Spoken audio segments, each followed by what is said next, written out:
Miranda Bachman. I'm an organizer for Youth Against War and Racism.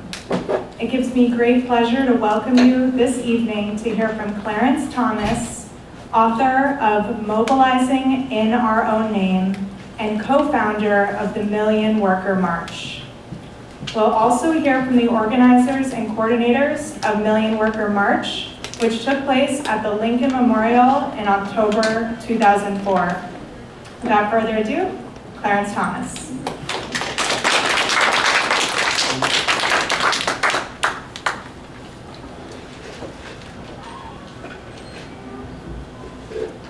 Greetings, sisters, brothers, comrades, and friends. It's great to be with you. Thank you, Miranda. The only thing that I would add is that not only am I the author or the executive editor, I'm also the publisher. I thought most of my work was done having completed this. Then I found out that it had to be promoted. It's great to be with you all this evening. And before I get started, I just want to say this. I want to thank the organizers for this event this evening. Can we give the organizers a round of applause, please?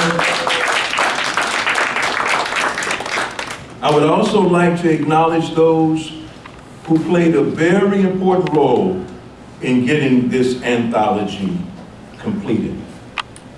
Number one, Gloria Verdue, editor. Would you please stand, Gloria? Dolores Lemon Thomas.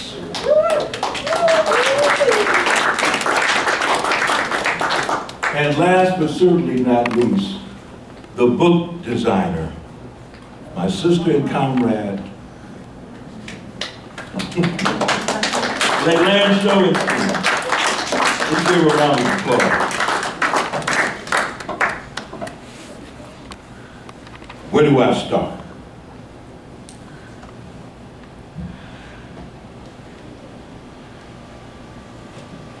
Today's workers can no longer continue to depend on bourgeois politicians to address issues of systemic racism, income inequality, corporate greed, workers' rights, universal health care, slashing the military budget, ending the murder of African Americans and other people of color, and endless wars.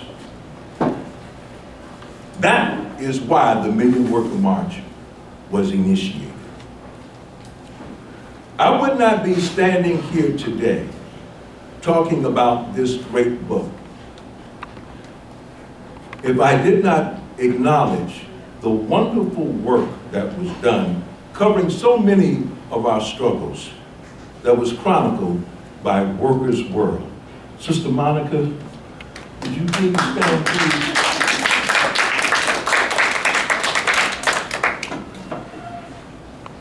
Brother Leo Robinson, who was a co-founder of the Million Worker March, who once said that if you don't chronicle your struggle, it did not happen, which is one of the reasons why this particular anthology was done.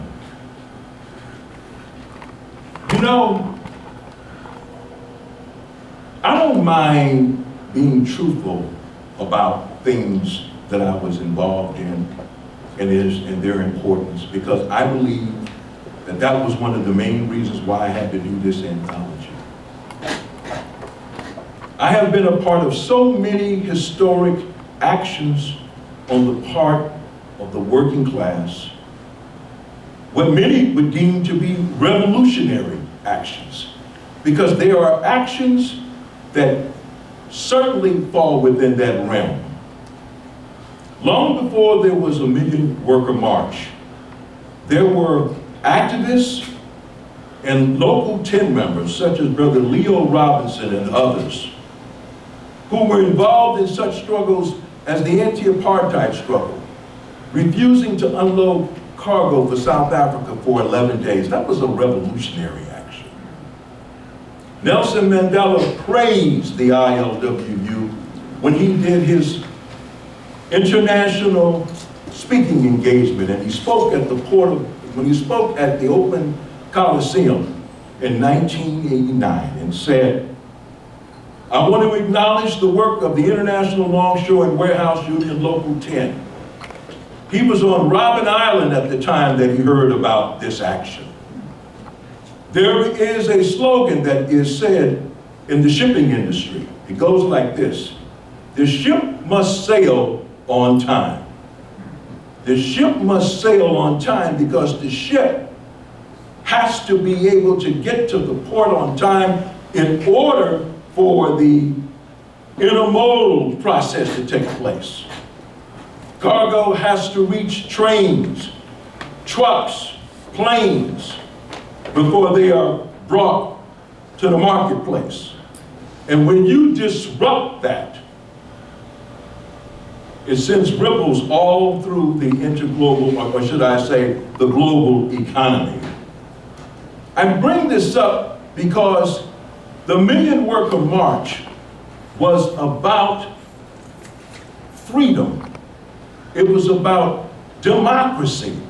It was about black, working, radical trade unionists who were very principled, who come from a long line of radical and uncompromising trade unionists from the ILWU. The home of Harry Bridges, one of the great labor leaders of the 20th century, who went to the black community in 1934 and appealed to the black church, offering the community a real New Deal, not the kind that Roosevelt was offering. A real New Deal. That if black people would not cross the picket line of the great West Coast waterfront in 1934, that he would make sure that all of the various kinds of occupations on that waterfront would be open to African Americans. This is something that's not talked about in our history books, but this is why I'm standing here today, because ILWU Local 10 is the only predominantly African American local on the West Coast. When the Million Worker March was conceived by a young African American trade unionist by the name of Trent Willis, who said that he had not been a part of any fight back movements in the trade union movement. All he had seen was trade, all he had seen was business unionism, collaboration between trade unionists and their masters, the Democratic Party. He called me one night and said, "Brother Clarence, I got this idea about a Million Worker March. What do you think about it?" Well, I had been to the Million Man March in 1995. That was one of the largest gatherings of working class black men in the history of this country. First thing I said was, let me get a hold of Leo Robinson and see what he thinks about it. And we contacted Leo. And we met some 3 days later.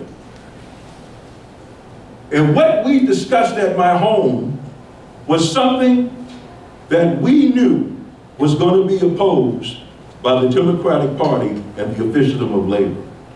And were we right? During a meeting prior to the 2004 Democratic Convention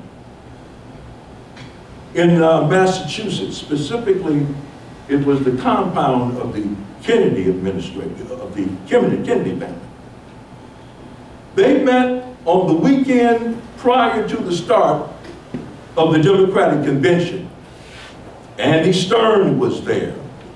James Hoffa was there from the Teamsters. John Sweeney was there.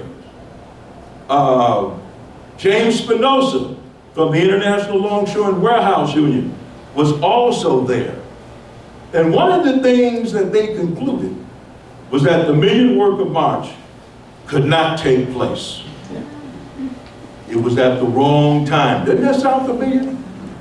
They said the same thing in 1941 when A. Philip Randolph started the March on Washington movement.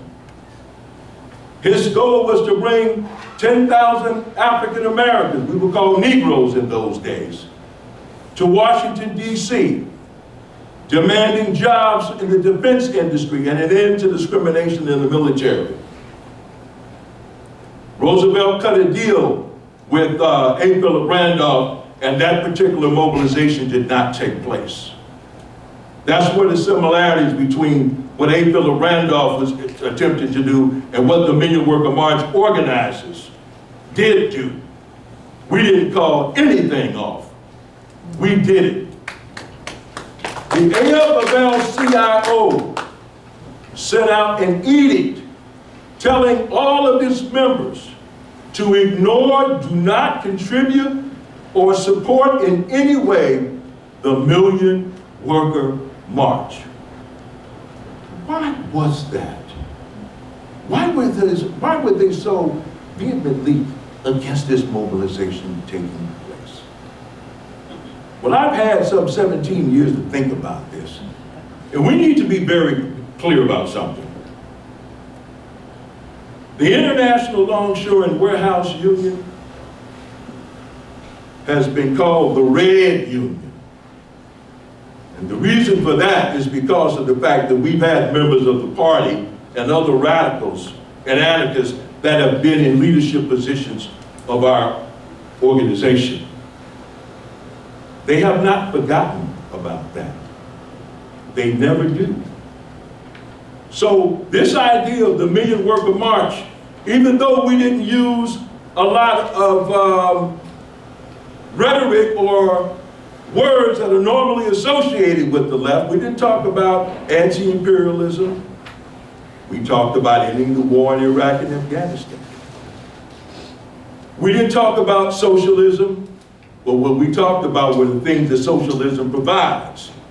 Free education. We talked about living wages. We talked about cutting the military budget. We talked about such things as cleaning the environment. We talked about such things as ending the whole issue of mass incarceration. We talked about the things that would mean something to the working class, because when you're trying to reach the working class, you have to be very definitive about what you're talking about. I don't care if a worker is a Republican, a Democrat, or a lefty. They understand what it means to have a pension. They understand what it means to be able to send their children to college. They understand what it means to have a home that they can afford to buy. They understand what it means not to have their children subjected to endless wars. And when you're trying to organize the American worker, you have to be very strategic. We were so strategic that the AFL-CIO had to say, well, while we agree with many of the aims of the Million Worker March, because had they not said that, then they would have been completely abdicating all their responsibilities as trade unionists. But talk is cheap. The fact that we were able to do this within a period less than 1 year. Less than 1 year. The way that the working class responded to the Million Worker March was really astounding. Folks from all over the country, from the East Coast, the West Coast, from the South, the Midwest, were all very much 1 minute to wrap it up. I'll do what I can. I'm going to close it out with this. Listen, I am so proud to be here this evening with you all, because this publication is specifically for the youth. It's specifically for the next generation, so that they can understand that they can take on the system and win.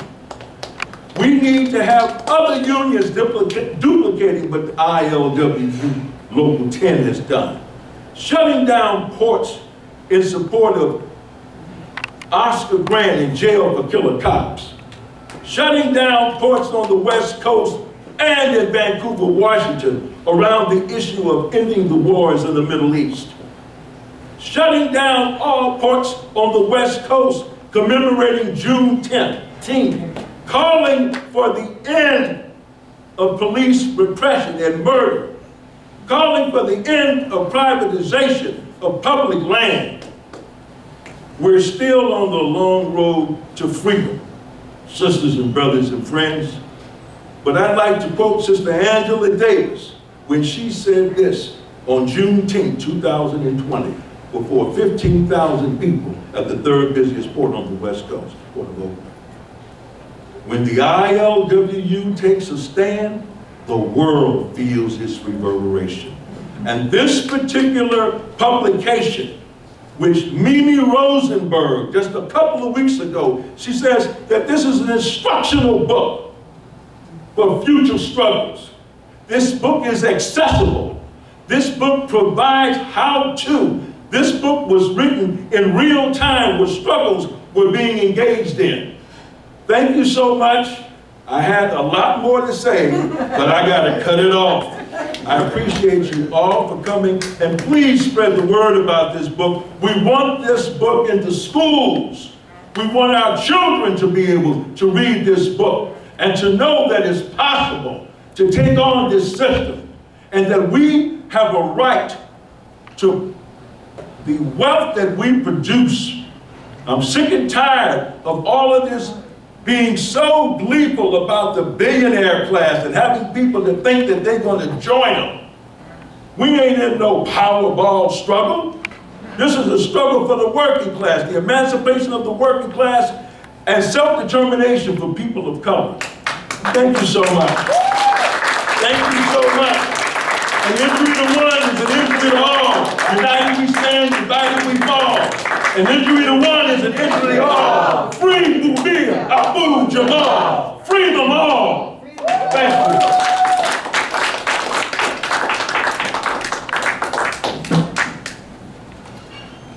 Thank you, Clarence. Gloria Verdue will speak on her experiences editing Million Worker March anthology together with Dolores Lemon Thomas. Okay, I'm just going to read this, okay? It is so great to be here in this space with so many people that are a part of this remarkable anthology. Working on this book project with Clarence, Dolores, and Leland was a learning experience for me. Transcribing recorded presentations, proofreading articles, and indexing the many organizations and individuals involved in organizing and mobilizing the 2004 Million Worker March movement was pretty much what I did. It was mid-2019 when I called Clarence to ask if he could speak at the San Diego Malcolm X Library. During our conversation, Clarence talked about the importance of documenting this historical event. He envisioned a colorful picture anthology that tells the history of the labor movement in general and the ILWU specifically. His plan was to have a book launch at libraries, colleges, and educational institutions across the nation. This was a testament as to how confident Clarence was that this book would be published in a timely manner. Dolores, Leland, and I began working with Clarence March of 2020. The beginning of the COVID-19 pandemic. The version that was published the first version was published in May 2021. Here we are, May 2022, in New York, together in person to person, celebrating the launching of this book, Mobilizing in Our Name, an anthology. Again, congratulations to Clarence for this amazing, beautiful, colorful anthology. So I want to end with a quote from Harry Bridges that I saw while walking and exploring San Francisco Pier with my grandchildren a few weeks ago.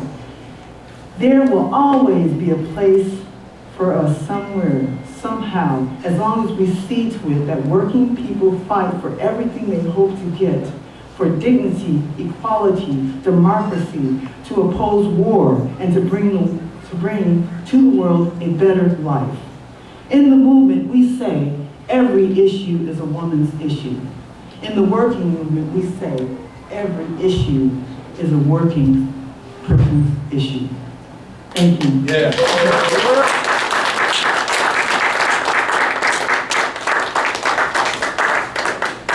Next, we will hear from Brenda Stokely, who was New York City co-convener and East Coast coordinator of the Million Worker March.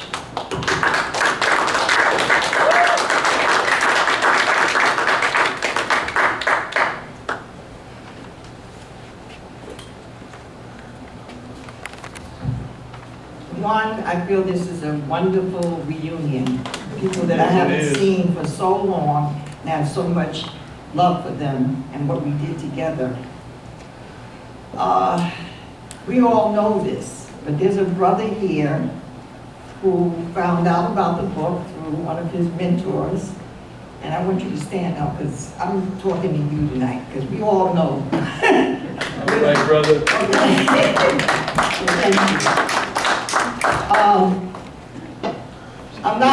What we did was what needs to be continued more. Sometimes we do magnificent things, but then it gets lost, right? And it's not taken to the next level.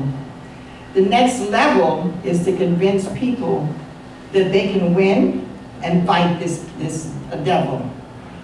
These people that are, as was raised earlier, people that are being praised because they are the richest person in the whole world while people are sleeping in the street, don't have homes, don't have any medicine, don't have food half of the time. It's immoral. And what we did was moral. What we did was to expose all of that, and not just us, but people from Japan, people from South Africa, the workers, and what we need is for all of us to be together to fight this beast. We cannot do it by ourselves, and we cannot do it by events. We have to do it by actually being based in our own communities and supporting those people that are strong enough now to actually go and fight for what they need, like the Amazon workers and the Starbucks workers. But they're no different than anybody else that thought about that. And the fear that they put in your head is also connected with trash that they put in your head not to be able to think for yourself. So when we were organizing, it was amazing to me because we had it used to be a very, very strong union, DC 1707, had about 7 different locals as part of it. And all of the presidents voted to support the Million Worker March. They also, most of them were women, they also said they were not going to let their children go to war. So they weren't against the war. How did that change after that?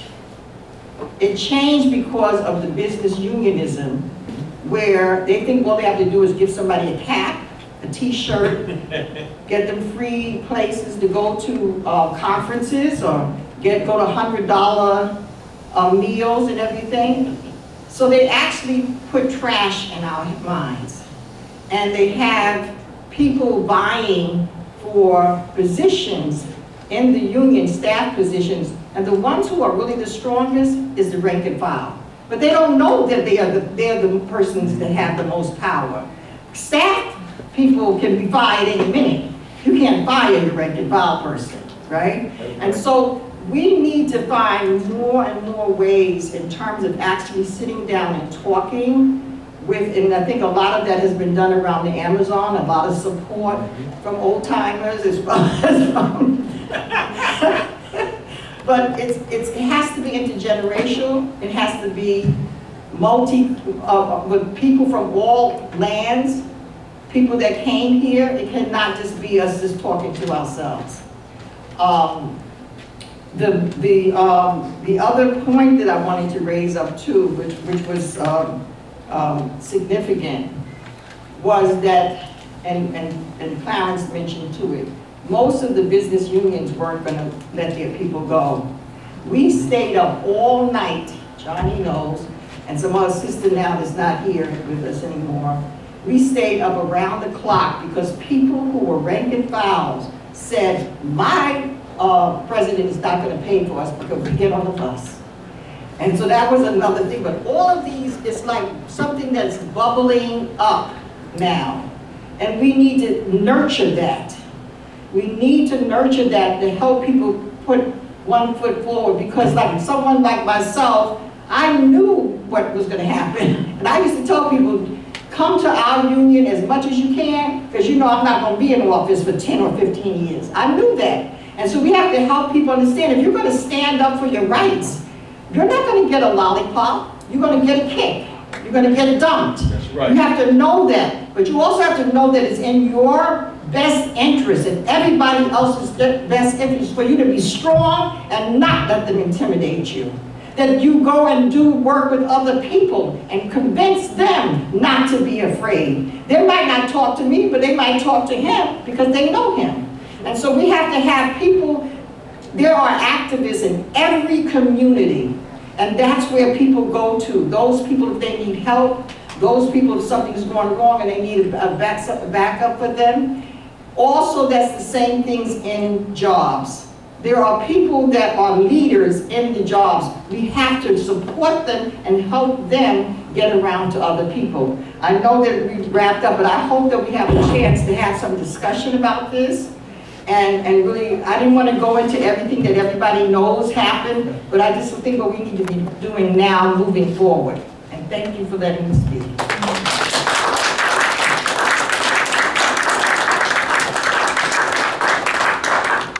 Thank you, Brenda. Larry Holmes coordinated Workers' World Party role in building the Million Worker March.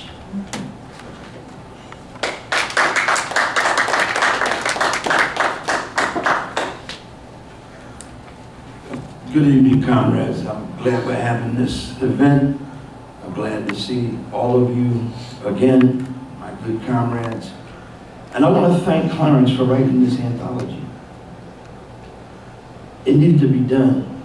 And I think it should be mandatory reading for trade unionists of all generations, especially young trade unionists, like the ones that are sort of firing up the labor movement now. They need to read it.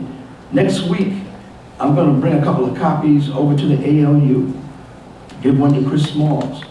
What they like to do is they like to have discussion groups, and they read William Foster, and they even were talking about the Communist Manifesto. They need to read this. They need to know that, I know that 17 and a half, 18 years ago, some radical, in-your-face, black, militant trade unionists shook the labor movement up. Shook the labor movement up so much that they were having meetings, some of them secret, some of them not so secret, about how we're going to stop them, how we're going to stop them. And I think after it was over, they were still having those meetings. Let's make sure that this does not happen again, Because the young militants who I'm so proud of and feel so close to, and I know I'm not the only one in this meeting who feels that way, they need to know that what they're doing is not the beginning of a revolutionary struggle, but it's a condition, it's a continuation of a militant tradition. And now they're part of it. But that has a past. It has a past 100 years ago, it has a past 50 years ago, and it has a past 17 years ago, and also in between those 17 years. We need to understand that these workers at Starbucks that are doing this incredible organizing, and the workers in Staten Island, Amazon, and Amazon workers elsewhere, all over the country, that this is part of young workers rising up. For lots of reasons. Some of us know most of them. Because even if they got a master's degree, they can't get a good, safe, secure job. So where's that pushing them? That's pushing them toward the working class. A lot of these young people voted for the guy who called himself a socialist, Bernie Sanders, which was a good thing for them. A lot of them marched in Black Lives Matter. A lot of them have been part of the gender liberation movement. A lot of them had marched around climate. And what they're finally finding out is that it's the working class that is the common denominator. And so they're taking a turn toward the working class, and what they're doing is helping a radical transformation of the working class. I think, and I think I'm not alone, the most radical transformation of the working class since the struggles of the 1930s. That's right. And they gotta be supported. They gotta be supported. They got a long way to go. My friend Chris Smalls was invited to the White House. You all read about that. We know. And he had a right. They certainly earned it. I don't take that away from him. But meeting with Biden and having that photo op, didn't stop the Biden administration from demanding that the National Security Agency not have a $10 billion contract with Amazon. That's right, Larry. And just a few days ago, when they fired some of the key organizers out there on Staten Island, Biden didn't come down there and say anything about it. So it's bullshit, and it's the same old that we've been dealing with. Labor is attached to the Democratic Party. That cord has got to be cut. It's got to be broken. That was a part of the Million Workers March program, and it's a part of this uprising now. So I just conclude, comrades, by saying, there's a lot at stake. Stakes couldn't be higher. I mean, there finally is the possibility of a transformation of the working class movement. People of my generation, we've been waiting for that all our life. If we can be even a little helpful. And some of us veterans, they need you. They need your wisdom. They need your experience. They don't want to be talked down to. They don't want to be looked down to. They're doing a lot of things and we got to listen to them. But they also need your wisdom and experience. They're doing all sorts of things to organize workers. There's no reason why any worker who wants to be organized shouldn't be organized. Even if you have to try different forms of organizations like workers' assemblies. And they're doing that in the South, as some of you know, and some people are doing it in other areas of the country. I think that movement is going to grow, And lastly, this movement, if it has any chance of succeeding, it's going to need a higher level of unity amongst genuine left forces. I don't want to talk about those forces that are not genuine. That's another talk. But those forces that genuinely are pro-worker, want a revolutionary transformation of the working class as a step in the direction of worker-led revolution. So what these workers did is important too. I'm winding up. Sorry for going a little bit over. What they did, they've opened up a big struggle in the labor movement. The struggle to organize these Starbucks stores and the struggle to organize Amazon in Staten Island was worker-led. It was bottom up, not top down. It wasn't the business unionism, paradigm. It's a new thing. And now, finally, that question of how do you organize workers is becoming big. For business unionism, and I'm right about this, unions make decisions about organizing workers based on money.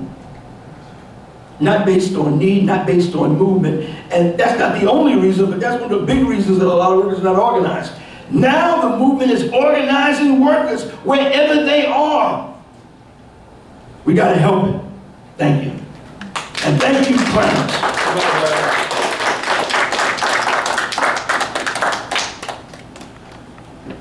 Thank you, Larry. Let's please welcome Johnny Stevens, Outreach Coordinator and People's Network Videographer of Million Workers March.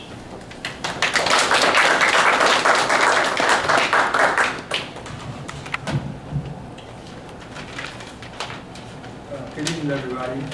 Good evening. I'd like to thank Lucha for organizing this meeting.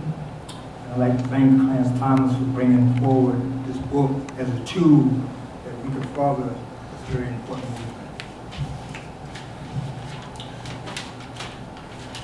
The community and labor working as one, because we are one, is the way to win. With any public service, the producer and the consumer are all working class.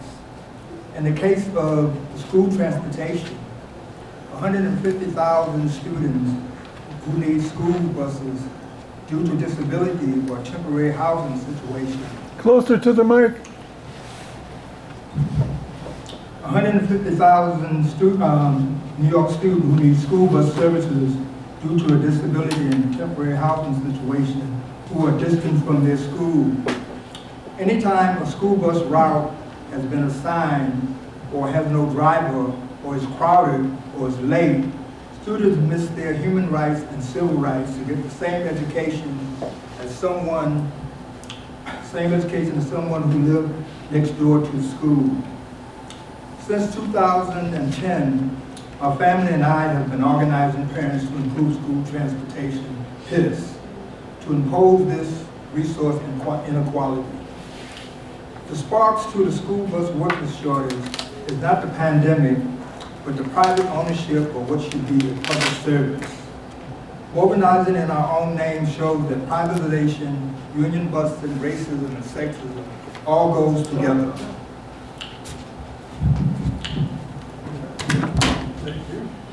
The school bus workforce is 40% Haitian and 60% women. In 1913, for 12% of the bus company's contract, the city stopped including the Employment Protection Provision, the EPP, which is the job security for seniors workers. One company then cut wages, creating the structure that took away the extra 8 hours that reached the top pay. Then, early in the pandemic, every single school bus worker was laid off. Workers are fed up with this and are leaving the industry. If transit and school bus workers are not well treated or well paid, then the staffing shortage gets worse. According to Amalgamated Transit Union, Local 1181, 1061, the number of school bus vacancy now is 400. Anytime there's no bus, a parent has to miss work to get their child to class or stay home with them all day. We know many parents who have lost their work or had to quit just to transport their own kids. When school bus service is unreliable, children and adults suffer from symptoms of stress. A website, Color of Racism, says that Black and Latino students are underdiagnosed with autism and overdiagnosed with other disabilities. In any case, from 78% of students busing for special education resource-wide, citywide. Oppressed youth have the longest ride since their neighborhood schools don't have equal resources. Blacks are disproportionate in the shelters and foster system, forced to move around due to family crisis caused by capitalism, from high rent to incarceration, to poor academic response, poor pre-pandemic response. Thank you. In the city, 8,600 children has lost their parents due to COVID so far. I'd like to fast forward, being that I have 1 minute. Progressive leaders, teachers, and caucus, and even schools officials are also backing the idea of a school bus bill of rights. We need a decision body that reflects the most affected community who can do a better job of attracting workers, improving routes, training and communication, and keeping everyone safe on our bus. PIS has joined an environmental call for just transition to electrical vehicles to create union jobs for youth while retaining senior mechanics. School bus depots are in the oppressed community with high rate of asthma. Bus with 4 routes on the same route wind up waiting and idling. This Sunday, PIS is having a rally at Union Square, and Sarah Catt, who has a card there, who is a founding member of PIS and a parent who has been fighting this, will be at 1 to 3. Sarah will find you. We'd like you to contact PISNYC at gmail.com because soon we'll be getting petitions to put this school bus bill of right on a referendum on the ballot. So we will need the support of labor to do this.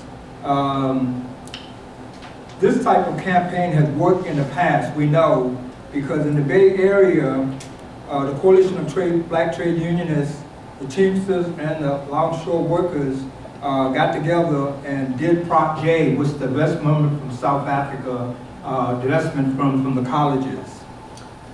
In the end, I would like to say and repeat that the workers make up organized labor, and the community, we fight as one, we win. I'd like to also say that buy this book, give this book to a family member, to a youth, to a friend, to your kids. Also, we've been in touch with, PIS has been in touch with Labor Against Racist Terror with the CUNY Labor Studies and Labor Studies, Urban Studies, and they represent the whole CUNY-wide. They have been hitting the leaflet for the Million Workers March up on the site. So we know that's one of the places where we want to get it so it can spread throughout the youth and educational community. Thank you.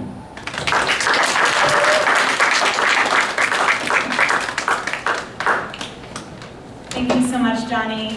And I welcome Sharon Black, Baltimore, Washington, D.C. Coordinator for the Million Worker March.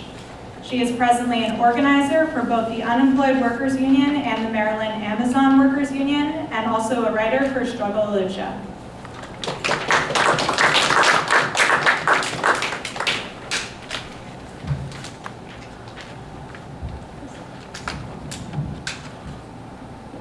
Hi, everybody. I know we're a little bit tired from riding up from Baltimore. It's a long ride. I'm going to really make this short. One of the reasons why I'm last is not to have the last word, because Comrade Clarence is going to have the last word, but because I wouldn't have to say so much, because many of the people already have talked about it. But first, I wanted to recognize folks. One, that I feel very humbled to be back and seeing so many of the old friends that worked on the Million Worker March back in 2004. And that's number one. Two, what I feel really bad is, as one of the Baltimore DC coordinators, that Andre Powell, who was the co-coordinator of that region, couldn't make it tonight. He couldn't make it tonight. He's an incredible organizer, and when I asked Doris and Clarence what I should say, he was laughing at the time. They said, just talk about what y'all did in Baltimore, D.C. But, I agree with what Comrade Brenda was saying. It's kind of hard to do that necessarily. That would take an hour. But he's not here because he's with some of Miranda's comrades with Youth Against War and Racism, and they're out in the streets putting up posters for the March on the Poor People's Campaign. Along with Ellie, who I might say represents one of those young workers. He's organizing library workers. They are organizing library workers. So I just wanted to say that just to start off, that I really wish Andre was here at my side. The other thing too is I wanted to recognize some of the people in the audience. There's a lot of workers, and I'm going to miss people's names. But two people who I think, even though Johnny has already spoken, Bill has not, is that what I can always remember is they had our backs. They were always the security at every single event. And I think that's important to mention. There's many other people in the audience too, so you always run into trouble when you do that. But I thought it was important. And the other person who's going to be mad that I'm even mentioning his name, yes, he's shaking his head right now, is Alex Summerfield, who is a young labor attorney who is instrumental in the Unemployed Workers Union. When I'm identified with Unemployed Workers Union, it makes me feel bad because he was one of the people that was most instrumental in making sure that thousands of Marylanders won their back benefits and unemployment.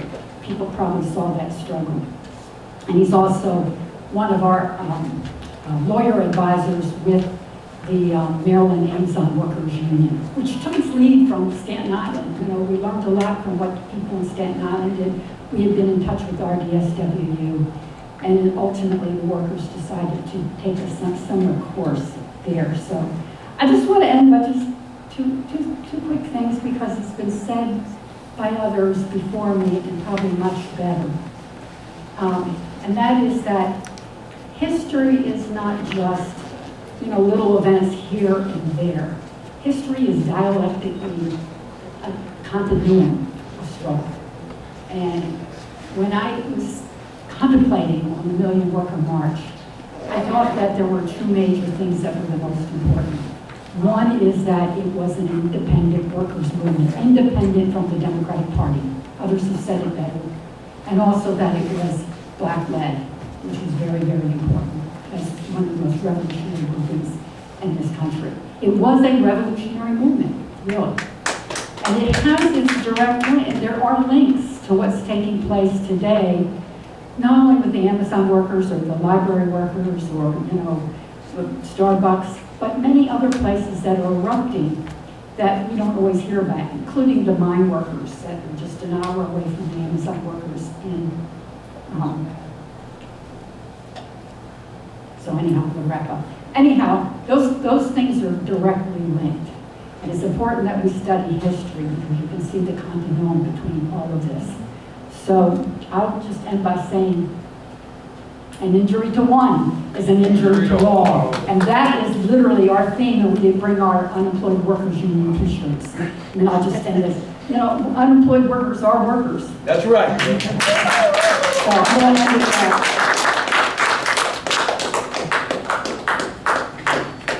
Thank you, Sharon.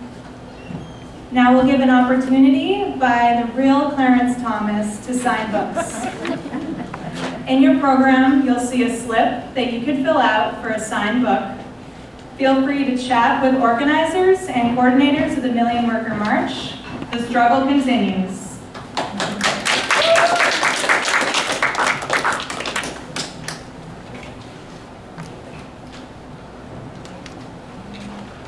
I'm back.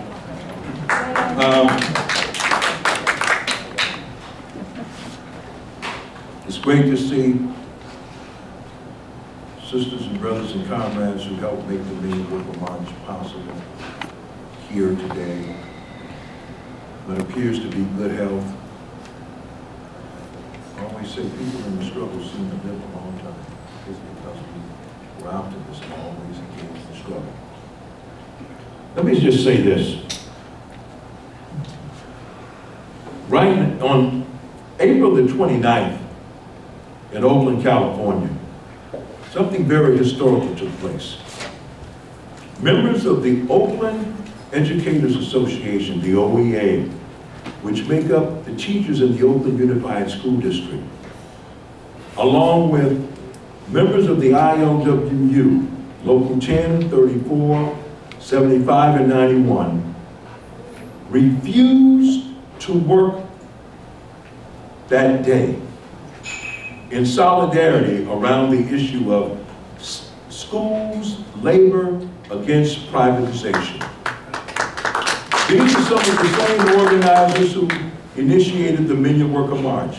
People like Trent Willis, Keith Shanklin, other ILW Local 10 members. The scam that's going on right now is that they're closing schools in communities of color in Oakland, setting them up for charter schools, creating an environment whereby the rich or corporations can purchase school sites and convert them into high-end condominiums. Oakland is the third busiest port on the West Coast.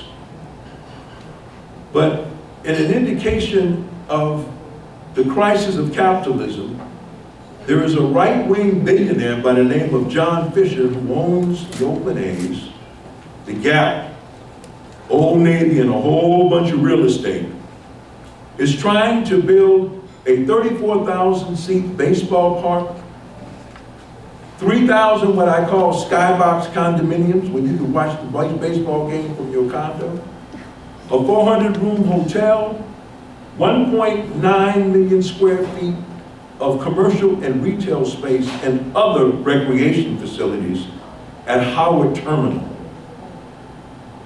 This is capitalism run amok, sisters and brothers and comrades.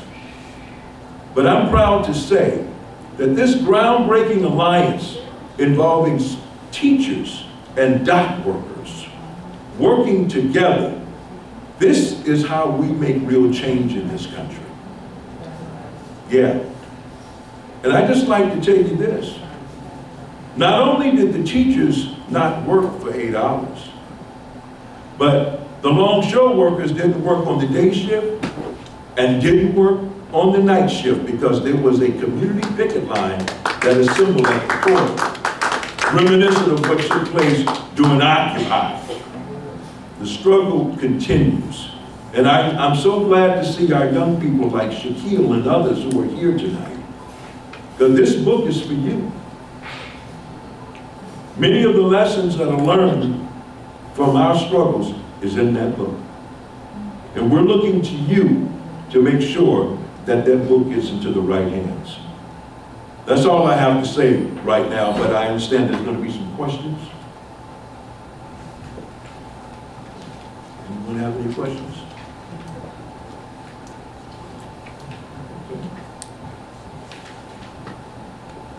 Oh, Johnny Stevens is holding up the Men Your Work of March video. Yeah. I'll be quick. That's all right.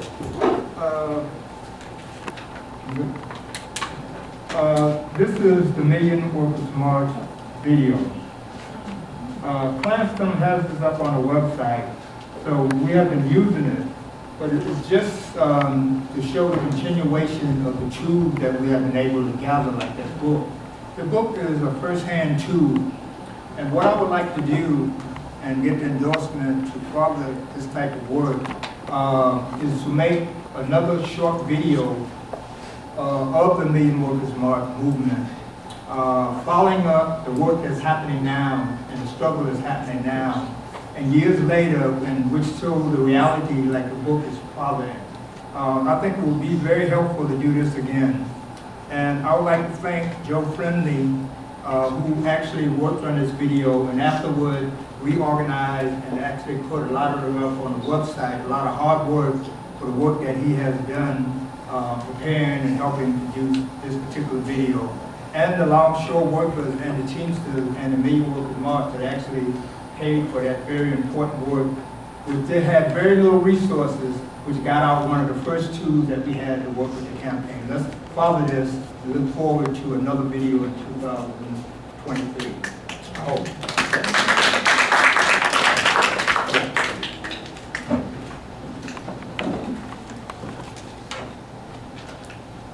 So we actually have a good amount of time for some more questions. What I can do is, if you have a question, please raise your hand. I'll bring the mic over to you, and you can stand if you're able and read out your question, and then Mr. Clarence or one of the other speakers can speak to it. So please let me know. Raise your hand if you have any questions or commentary. I have a question. Just to everybody that's here. What do people feel that we need to provide the people at Amazon who's bravely taking that on, those that are with Starbucks, but there's so many other things. So what of us sitting in this room and those that we should have been here, what do you think would be some of the most important things that we need to do at this point? Thank you.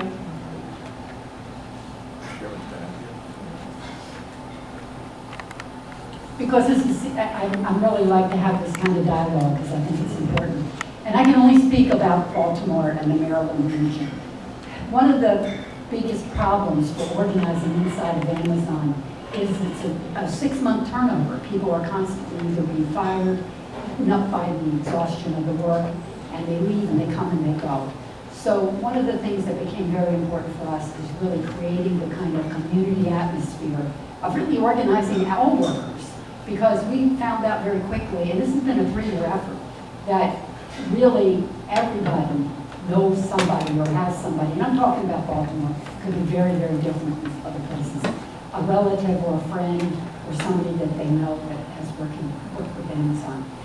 we've labored on this for a long time. It's only now, really, that we've made any kind of breakthroughs, mainly because of Staten Island. But I don't think it's just Staten Island as a victory. I think that the repression and oppression of the COVID period, which also enabled workers to sort of stand up for their rights, yet there was so many problems and stuff, and COVID actually forced a kind of change in things that we hadn't seen before, so now it's taking off. But I think community organizing in general, stuff that, and I wanted to say, Jesus said, because the Million Worker March was really a movement. It wasn't just about one event, even though for many of us that was a stupendous event, and we have all the historical stuff to prove it. But it's really the demands that were centered around it, and it's the continuity of it being a movement and more than just one event. And that struck me when Brenda, you were talking about that, because that's what's important. The struggle continues, and it's our job to get others deeply involved and bring other people into becoming organizers. So that's just my input. There may be many other things that people can do. Right now, we're at the stage where volunteers can come and help us to get cards done and all that kind of stuff. There's a lot that they can do, but it varies. Thank you, Sharon. I will ask, we're going to pivot a little, if you are able to come up to the mic with your question or commentary, that way the camera can see all your beautiful faces, that would be lovely. I want to call on yourself there. Would you like to speak into the mic, or are you comfortable coming to speak? Whichever is preferable. We will go from who wants to get to. Okay.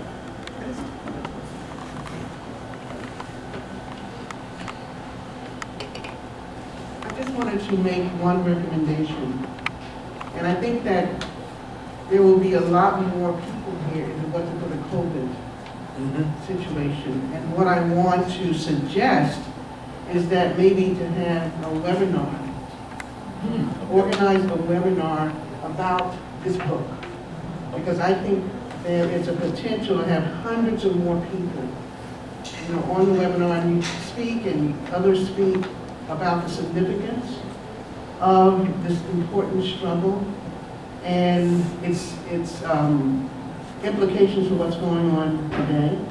And I think you sell a lot more books.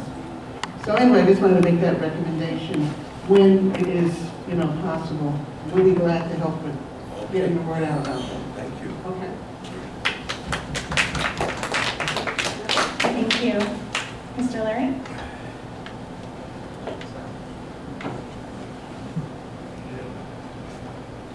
No pressure, Clarence, honestly. But if you're, inclined to do so, I'd like your opinion on this question too. If not, that's cool too. But, comrade, the situation for the Amazon labor union is very complicated and very difficult right now.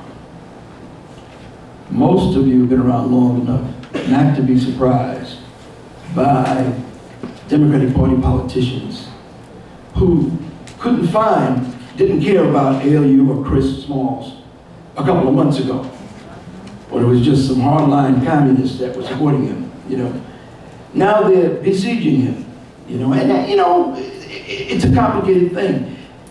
That's good if they can do something that would help the struggle of Amazon workers.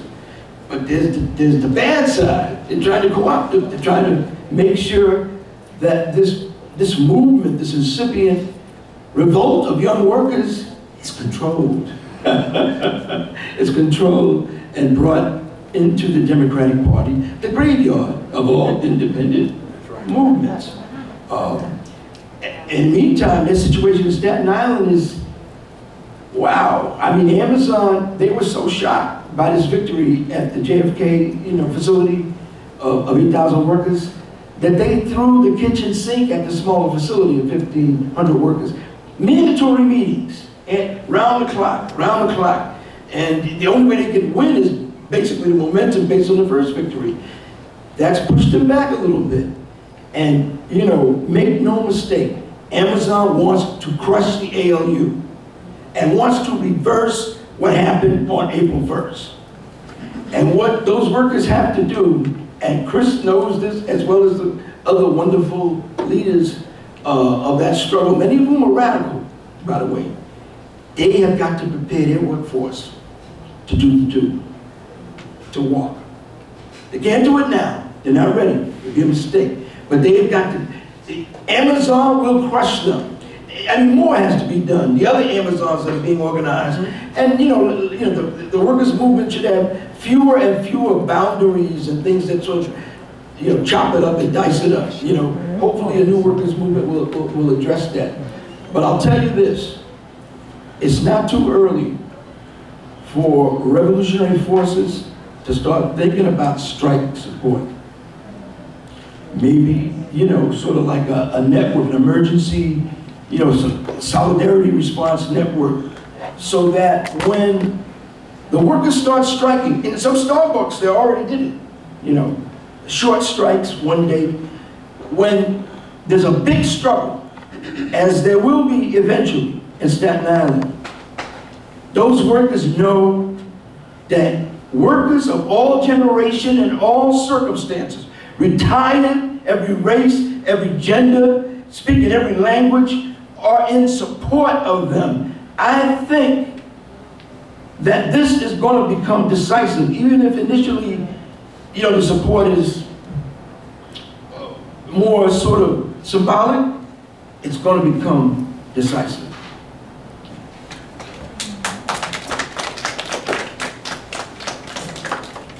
I'd just like to add something to what Larry said. Conferences, rallies, spectacle, important. But if the working class is to be heard, then labor must shut it down. That's what the ILWU Local 10's history has been all about. That's why we took that solidarity action on the 29th. No work at the Port of Oakland for 24 hours. We understand what that means, but other workers have to do the same thing. We've done that in support of the Palestinian sisters and brothers, but Block the Boat. Not only did it happen in the Port of Oakland, it happened in the Port of Los Angeles, the Port of Seattle, and the Port of Prince Rupert in British Columbia. This is what Larry is talking about. This is what young people need to understand. One thing I think is important, though, is we must be very clear about something. No one can speak for a worker like a worker can speak for themselves. Those workers at Amazon need to be supported, as Larry has said. I most certainly will do all that I can to spread the word to the sisters and brothers on the West Coast. Brother Smalls spoke on Juneteenth, 2020 at Oscar Grant Plaza. He's very familiar with us. And I hope that those books get to him. We can also make contributions to that ourselves. Yes. But this is what it's all about. This is what got to happen. And all of us who have family and relatives who work in these facilities have to be supportive of them in every possible way that we can. Okay? Thank you so much. Brenda?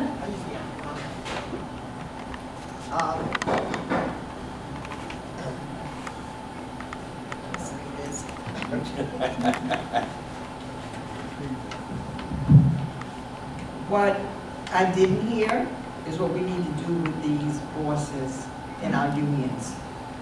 And they need to be exposed, because people used to only have to sign a card. They didn't have to go and vote. They didn't have to give the bosses all this time to put more trash and contradiction in people's head. We need to find a way as support to do that. The other thing is, we should look at the things that have happened not so long ago when the low-wage workers were fighting for livable. They weren't walked out. They didn't have no backup. And they walked out of those little trashy jobs that they had. And they fought for that. So we should look at so many of the victories that have come to talk and embrace how that happened. Everything isn't the same thing, but we have to also talk it one of the things that really hold workers back. And this is the betrayers in our own labor movement. They are the ones that put their foot on our neck. We don't need the bosses to do it because they do it too, by trying to convince that you can't do nothing. You know, oh no, we can't do that, no, we can't walk out. I remember somebody said that, and the nurses came to our union, and they were from Canada, and they said they told us we couldn't do it, we do it anyway. And that's the attitude today. Anyone come to the stage?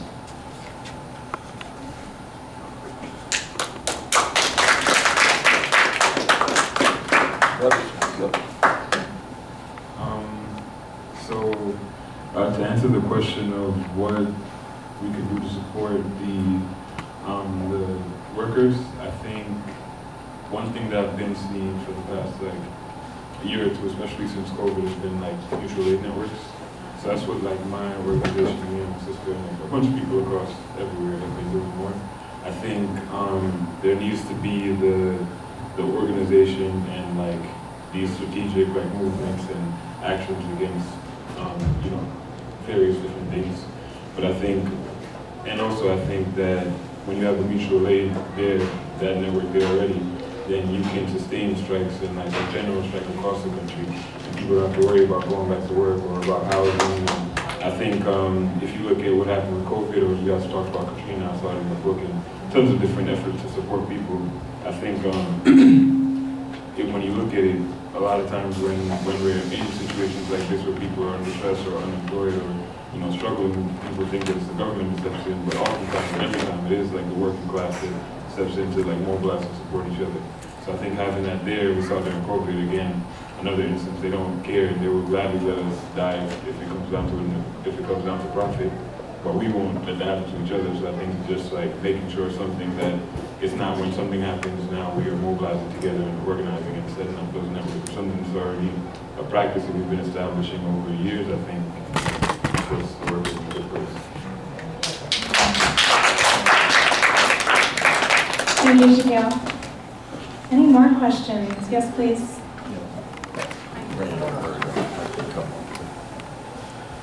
I have to press something? No, you're good. Okay.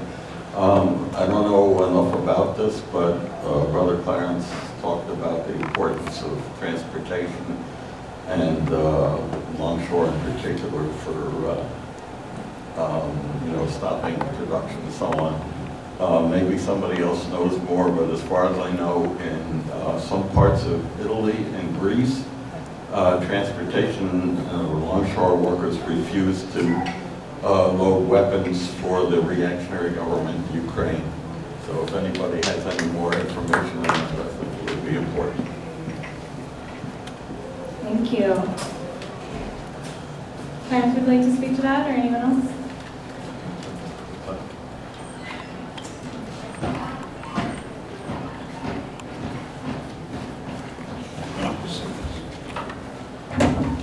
Yeah, I don't know the particulars about that struggle, but what I can tell you is it's indicative of what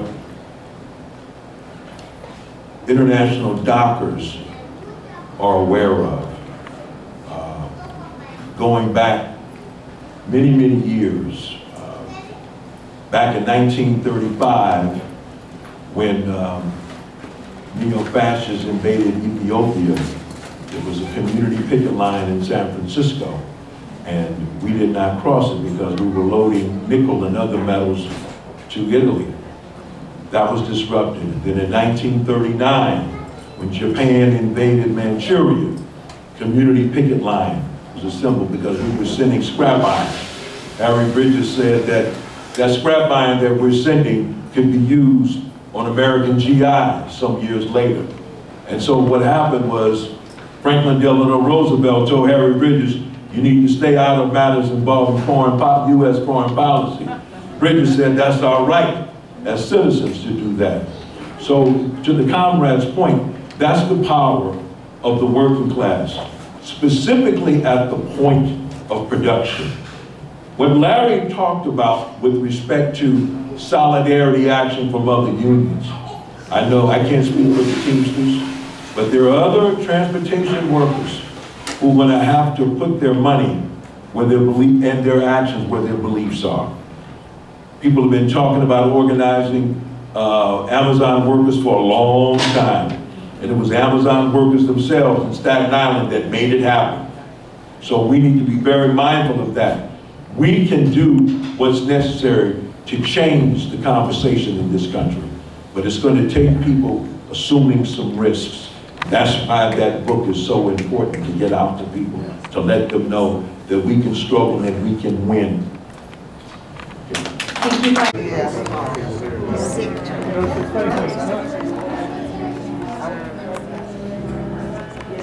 She'll be out there Sunday. Okay. And I'm ready to get there.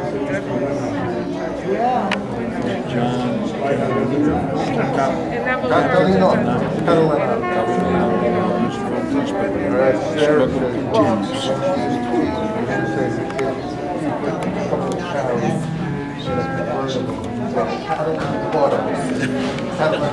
Oh, okay.